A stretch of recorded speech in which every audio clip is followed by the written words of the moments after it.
This is William Foxley with CoinDesk. Today we're joined by Vitalik Buterin. We're going to be talking about Ethereum and stateless clients. Great to have you today.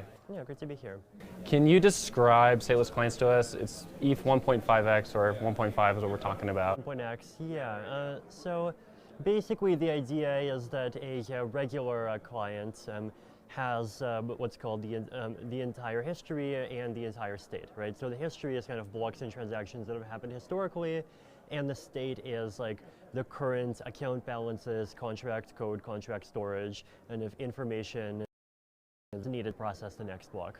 And the way that clients work in Bitcoin and in Ethereum and in most blockchains is they have the entire state and they process sort of blocks coming in. Right? Now, the problem with this approach is that the size of the state is getting very big, and accessing the state requires reading the disk a lot, and so there's a lot of kind of barriers to just having a client and then of client scalability just because of the size of the state. And so the idea of a stateless client is basically that you have a client that does not hold a state, and instead it just holds the root Merkle hash of the state. And when it receives a block along with Merkle proofs proving what accounts that block accessed and proving like what the previous balances are and what the new balances are.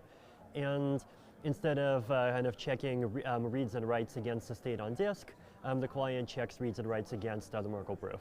And so the client basically does the same verification that it would normally do, except it doesn't store the state, it just kind of grabs the state in real time and verifies it using his Merkle proofs, and so that it can do the same verification.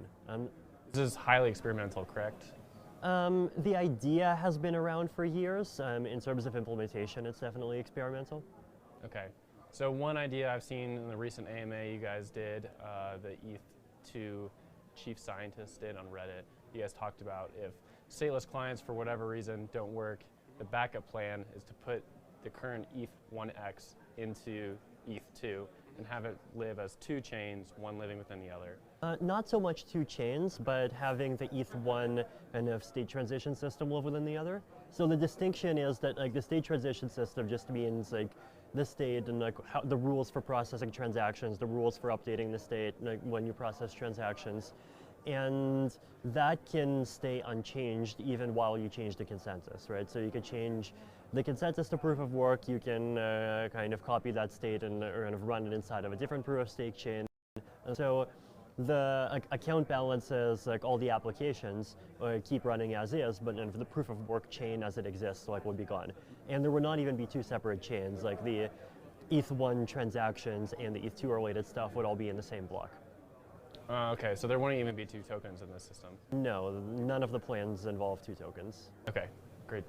Well, thank you for having us today. I really appreciate it.